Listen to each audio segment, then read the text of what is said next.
I sit here in the comfortable Kensington home that Natasha allows me to share with her. The year 1933 is drawing to a close, and I am about to begin writing a memoir of my life. I was born in 1890 in Whitechapel, East London, to Thomas and Mary Cooper. In reality, I don't have many memories of my early life, except for my little sister Alice, arriving in 1893. My memories really start at the turn of the century.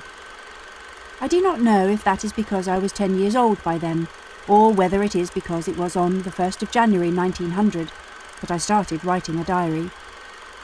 It was given to me by my teacher, Mrs. Robinson. There will be more about her later. My diary has been my close companion ever since. Opening that first diary now, my mind wanders back to the narrow, bustling streets of East London, where this story begins. The contrasts for me between then and now are stark, yet the memories of those early years remain as vivid as the day they were formed.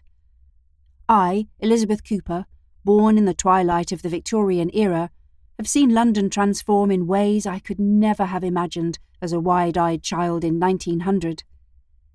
The city I knew then, with its horse-drawn carriages and gaslit streets, seems almost like a dream now, fading into sepia-toned photographs that capture only shadows of what once was.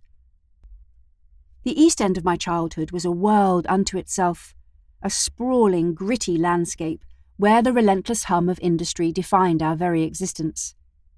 The air was thick with the acrid tang of coal smoke and the briny scent of the Thames, a constant reminder of the lifeblood that flowed through our community. It's strange to think now, with the benefit of hindsight, how that river represented both our sustenance and our chains, bringing in the wealth of an empire that we could see, but never truly touch.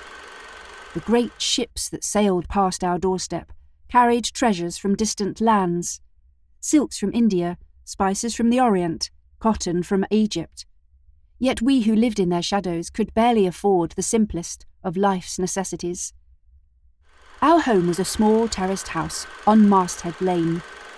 Even now I can close my eyes and see every crack in the plaster, every stain on the walls where the roof had leaked during countless storms.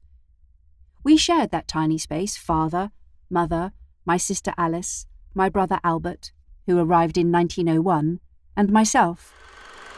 Privacy was a luxury we couldn't afford, quite literally. The thin walls did little to muffle the sounds of our neighbours, their lives intertwined with ours, in a symphony of shared struggle and occasional joy. The Johnsons to our left with their 5 children and invalid grandmother.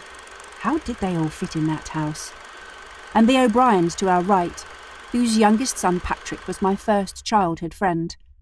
We were all bound together in that cramped row of houses, sharing everything from cups of sugar to moments of grief.